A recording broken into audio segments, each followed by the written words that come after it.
Harry Gregg from Coleraine in Derry was a centre-back turned goalkeeper who made his name at Doncaster Rovers in the 1950s. The one thing I didn't want to do was be a goalkeeper. I hated it. I hated keeping goals from the day I started to the day I finished, because I always felt as if everyone else is running about enjoying themselves and I'm stuck here in a cage. He became the world's most expensive keeper when Matt Busby paid £23,000 for him in 1957. 2 months later, tragedy struck the team on the way home from a European tie in Belgrade. One of few survivors of the Munich air disaster, Gregg is remembered for his bravery on that night in February 1958, returning to the wreckage in search of survivors.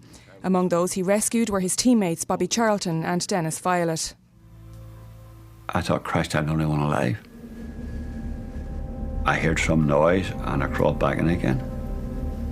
And sitting near me, across from me, had been a lady and a little child. And I heard her crying and I crawled through a lot of rubble and rubbish in the dark, sparks and things, and eventually I found the baby.